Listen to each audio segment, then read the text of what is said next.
হে মনির ভাইয়ের মতো লাগতেছে যে আমাদের সে জমিদার মনির ভাই না? হ্যাঁ ভাই, এ তো সেরকমই মনে হচ্ছে। এ তো সেই জমিদার মনির ভাই। মনির ভাইয়ের এই অবস্থা কেন? জমিদারি সব গেটা মেটা ভাড়ায় গেছে। হায় রে আল্লাহ।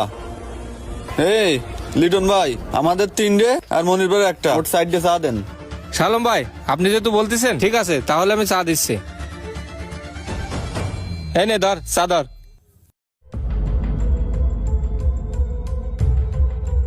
এই নেন ভাই, আপনারা চা নেন।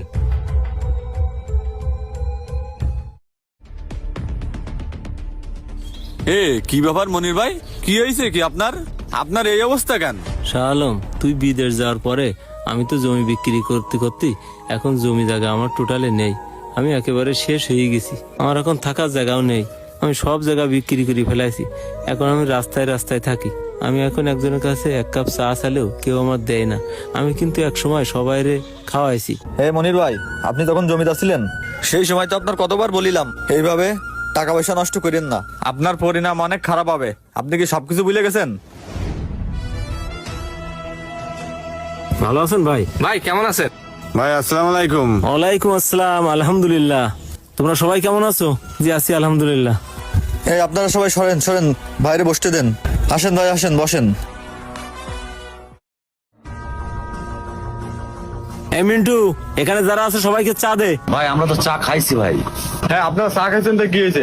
ভাই অর্ডার দিয়েছে না, আবার খাবেন সবাই। এই সবাই আবার চা দেন। ভাই কে বলি না চা খেলাম, আবার স্যার অর্ডার দিচ্ছে, ব্যাপারটা কি? চা খাওয়ার কাজ খা, জমি বেচার টাকা না, ও তো জমিদার, বুঝিস নে? ভাই খালি গছে খা, ভাইয়ের 100 বিঘি সম্পত্তি, সারা জীবন বেচলেও শেষ হবে না। এ মনির ভাই, আমি একটা জিনিস বুঝি না, আপনি জানে যাচ্ছেন সারে টাকা খরচ করতেছেন, আপনি এত টাকা নষ্ট করেন কেন? ভাই আপনি যে এত ফাও খরচ করতেছেন, এত ফাও খরচ করে লাভ আছে? মানুষের এত ফাও খায় লাভ কি? তোরা তো সমস্যা কি? আমি চা অর্ডার দিছি, তুই চুপচাপ বসে চা খাবি। আমার হলে 100 বিঘি সম্পত্তি আছে এখনো, তোর কি তাই আছে?